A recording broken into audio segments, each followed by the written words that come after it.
Hi friends, బ్యాచిలర్స్కైనా ఎంప్లాయీస్కైనా బ్రేక్ఫాస్ట్కైనా lunch బాక్స్కైనా తొందరగా ఈ recipe అనేది ప్రిపేర్ చేసుకోండి. క్విక్గా కడాయిలో ఆయిల్ వేసుకొని వేడెక్కిన తర్వాత ఉద్దిపప్పు, శనగపప్పు, జీలకర్ర, పల్లీలు వేసుకొని ఫ్రై చేసుకోండి. ఇవి ఫ్రై అయిన తర్వాత కరివేపాకు రెమ్మలు, ఆనియన్స్, వెల్లుల్లి చితక్కొట్టుకొని వేసుకోండి. అలాగే పచ్చిమిరపకాయలు వేసుకొని ఫ్రై చేసుకోండి.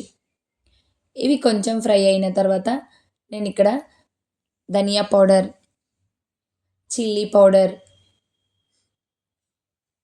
ఇది రసం పౌడర్ అనేది యాడ్ చేసుకుంటున్నాను. ఇది మీ ఆప్షనల్ అండి. అలాగే మసాలా కారం కూడా యాడ్ చేశాను.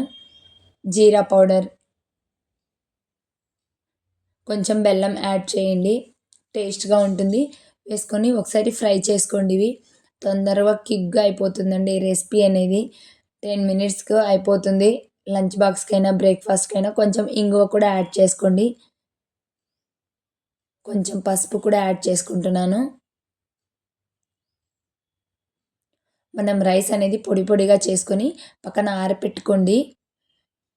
నైట్ మిగిలిన అన్నంతో ఇలా ట్రై చేయొచ్చండి. చాలా టేస్ట్‌గా ఉంటుంది. అప్పటికప్పుడు పిల్లలు అడిగినప్పుడు ఇలా క్విక్‌గా చేసి పెట్టండి. దీనికి తగినంత సాల్ట్ అనేది యాడ్ చేయండి. ఇప్పుడు రైస్ అనేది యాడ్ చేసుకుంటున్నాను. ఒకసారి బాగా కలుపుకోండి.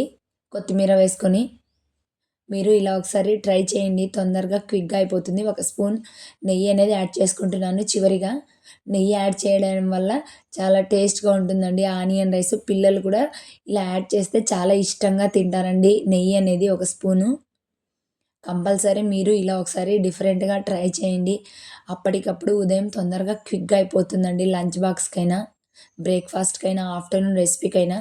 Thank you for watching.